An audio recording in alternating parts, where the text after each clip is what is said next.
നോൻപുകാല ചിന്ത.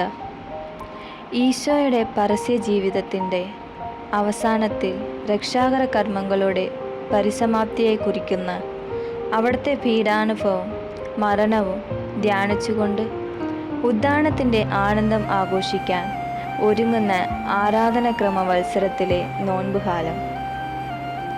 നെറ്റിയിൽ കുറുത്തോലയിൽ നിന്നും ചാരം കൊണ്ട് കുരിശ് വരച്ച് പ്രാർത്ഥിച്ച് നോൻപുകാലം ആരംഭിക്കുന്നു. ഈശോയുടെ 40 ദിവസത്തെ ഉപവാസത്തെ അടിസ്ഥാനമാക്കിക്കൊണ്ട് നമ്മുടെ ആത്മീയ ജീവിതത്തെ ആഴപ്പെടുത്തി പ്രാർത്ഥന, തപസ്, നോൻപ്, പ്രായശ്ചിത്തം, അനുരഞ്ജനം ഇവയിലൂടെ നമ്മുടെ മനസ്സിനെയും ശരീരത്തെയും കൂടുതൽ ദൈവാത്മകമാക്കുവാനുള്ള അവസരമാണിത്.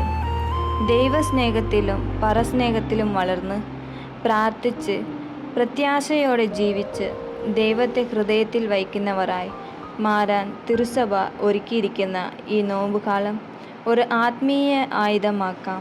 സ്വയം ജീവിതം പിതാവിൽ സമർപ്പിച്ച ഈശോയെപ്പോലെ കൂദാശകളാൽ പരിപുഷ്ടരായി പരിശുദ്ധാത്മാവാൽ നിറഞ്ഞ് ദുരാശകളെ ഇല്ലാതാക്കി തീക്ഷ്ണതയായ പ്രാർത്ഥനകളാലും ആത്മാർത്ഥമായ ഉപവാസത്താലും ഔദാര്യമുള്ള ദാനധർമ്മത്താലും നിരന്തരമായ ദൈവവചന ധ്യാനത്താലും ദൈവമക്കളുടെ ആനന്ദം അനുഭവിക്കുവാൻ ഈ നോൻപുകാലം നമ്മെ പ്രാപ്തരാക്കട്ടെ.